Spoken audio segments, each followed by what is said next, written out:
அன்பான இறை மக்களே, உங்கள் அனைவரையும் நம் ஆண்டவர் இயேசு கிறிஸ்துவின் நாமத்தினால் வாழ்த்துகிறேன். நம்முடைய வாழ்க்கையிலே நாம் எவ்வளவோ புத்தகங்களை படித்திருக்கிறோம். ஆனால் திருவிவிலியத்தை முழுமையாக படித்திருக்கிறோமா? படித்திருக்கிறவர்கள் எனக்கு கமெண்ட்ஸ்ல சொல்லுங்க. ஏன் படிக்கவில்லை என்று கேட்டால், படிக்க வேண்டும் என்ற ஆசையோடு தான் தொடங்குகிறேன். ஆனா முழுமையாக படிக்க முடியவில்லை. ஏன்னா அது ரொம்ப பெரிய புஸ்தகமா இருக்குது அப்படின்னு நிறைய மக்கள் சொல்றாங்க. ஆனால் மிகவும் எளிமையாக வாசிக்கும் விதத்தில் ஒரு திருவிவிலிய திட்டம் ஒன்று ஜனவரி 1 முதல் நான் வீடியோவாக போட இருக்கிறேன். தினமும் வெறும் 10 நிமிடங்கள் நீங்கள் இறைவார்த்தையை வாசித்தால் ஒரு வருடத்திலே முழுமையாக வாசித்து விடலாம். புதிய ஏற்பாடு மற்றும் பழைய ஏற்பாட்டிலிருந்து சில அதிகாரங்களை நாம் தினமும் வாசிக்கும் போது ஒரு வருடத்திலே முழுமையாக திருவிவிலியத்தை வாசித்து விடலாம். நான் வாசிக்கும் போது நீங்களும் உங்களுடைய விவிலியத்தை எடுத்து அதை உங்கள் கண்முன் வைத்து அதிலிருந்து வாசியுங்கள்.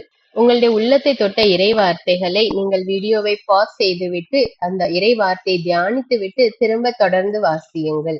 தினமும் அதிகாலை 5 மணிக்கு வீடியோவாக போடப்படும். என்னோடு சேர்ந்து வாசியுங்கள். உங்களுடைய உள்ளத்தை தொட்ட இறை வார்த்தைகளை எனக்கு கமெண்ட்ஸ்ல தெரியப்படுத்துங்க.